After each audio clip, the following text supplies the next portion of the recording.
Hey there, welcome to day 2 of Washington's presidency. So today we're actually going to talk a little bit more about some of the things that happened during his presidency instead of talking about other people who were around him during his presidency.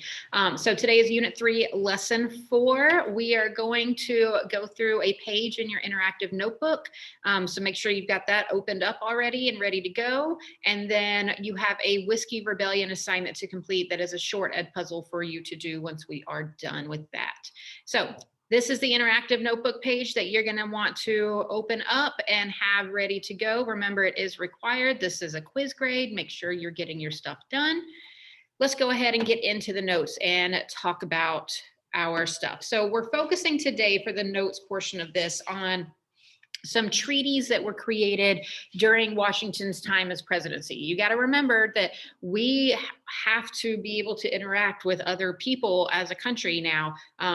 We don't have England doing this stuff for us, so we've got to start making our own treaties with other governments and stuff. So I'm going to go through and talk to you about 3 important treaties that were made and done by Washington during his presidency, and then we'll move on to the assignment for today. So the first one is going to be the Treaty of Greenville. So the Treaty of Greenville was between the indigenous people, so Native Americans that are living in what is today Ohio, Indiana, Illinois, and Michigan. So this area of the United States today, right? So it was between those people and the US government. The reason that this treaty takes place is because the Native Americans are getting frustrated by the ever encroaching movement of white settlers. And they were like, you know what, we don't want to fight you on this anymore. Just take this plot of land, but promise us that this will be a boundary and that this will be ours and this will be yours. And the United States is like, yeah, okay, we'll take that land from you. So this land right here that you see highlighted in purple is the land that we actually received as a result of the Treaty of Greenville from the Native Americans. So it creates this new boundary line between the indigenous people and the United States land in this Ohio River Valley area. Now, obviously, you know that this is an area of the United States today. So even though the US government made the promise of peace and lasting boundaries, that's obviously not going to follow through. And this was just another example of how the United States ended up taking land away from Native Americans.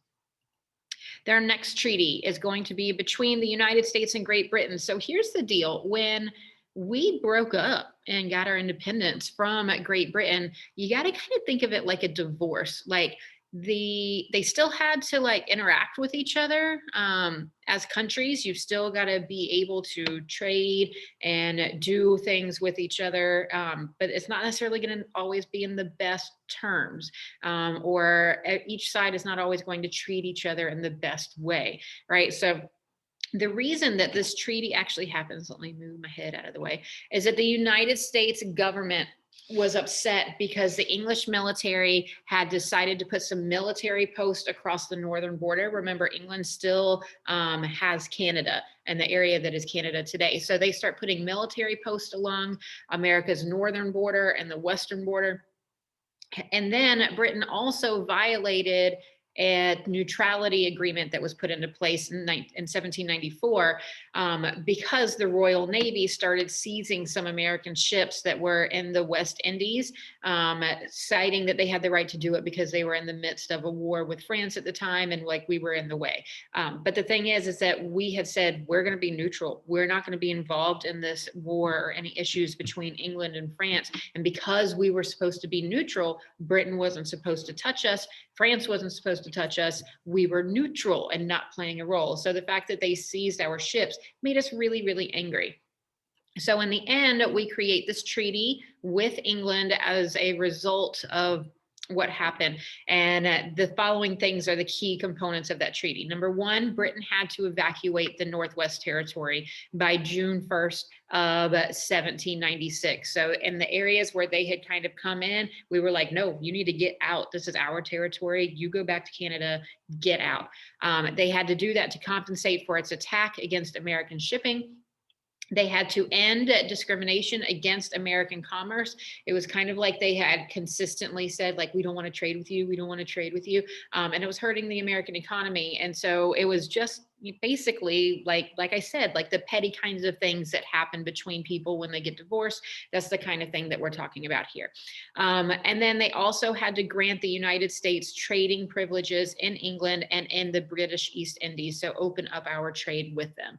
Ultimately, even though this is, an annoying bickering between the two, we are going to start building eventually better relations with England. They're not going to stay really great for a long amount of time, but eventually we're going to get there. The last treaty I want to talk to you about is Pinckney's Treaty. And Pinckney's Treaty was between the United States and Spain. So before this treaty happened, this area right here was claimed by Spain. So it literally says that, claimed by Spain before Pinckney's Treaty, right? So after this treaty is done, this area that is this dark kind of orangey color is going to become the United States. And then this new line is going to extend, and Florida, which is still owned by the Spanish, is going to continue to go across and include this little piece of Louisiana, or what is Louisiana today, including the city of New Orleans. So the reason that this happened is that the western and southern borders of the United States had always been something that the Spanish and the Americans were clashing over. And we were like, listen, let's just create a treaty. Let's figure this out. Let's talk about what we can do so that we can get along and we're not having this dispute anymore. So the key pieces of this treaty are that it resolved territorial disputes between those two countries, between Spain and America. It granted American ships the right to freely navigate the Mississippi River. So see that the new land goes all the way to the Mississippi River. Anything to the left of the Mississippi River is going to be Spanish land. Anything to the right is going to be American land. But we needed to have an agreement that because both of them are butting up against the river, that we were going to be able to have our ships safely navigate, because this is a really important river for us to be able to send goods up and down and transport them. It also said that the United States would have duty-free transport through the port of New Orleans. Duty-free means that they don't have to pay taxes or anything. So they've got some free trade that is going to happen. New Orleans will still be under the control of the Spanish, but essentially, because this is where the Mississippi River empties out into, we can come and trade, we can get our stuff, and then we can ship it up the river. So we still have the ability to play a role in that port. This is going to increase in our relationship with Spain, make it a little bit better. Obviously, it also is going to give the United States a pretty large territory to now have claim to. So that takes us through the treaties. I just wanted you to see like our interactions with some other people that are happening early on during Washington's presidency. You are now going to learn about one of the more, at least I think, interesting things to happen. And that is when Washington comes and puts down the Whiskey Rebellion. I'm not going to go too much into that right here because I want you to learn about it by watching the Ed Puzzle. But it kind of shows Washington as being like a hardcore, like, don't mess with me. I may not be a king, but I am your president. And if you, go off on me, I'm going to come right back at you. So you're going to be completing that. I'm going to pop back out here from the presentation.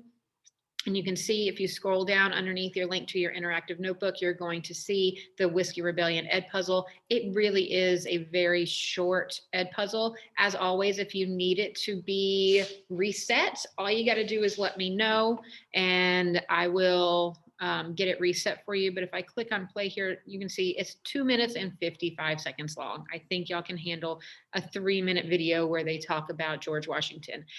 When you finish this, you should have some time to spare. With that time to spare, you should work on any missing work you have or work on your test corrections from the Unit 2 test.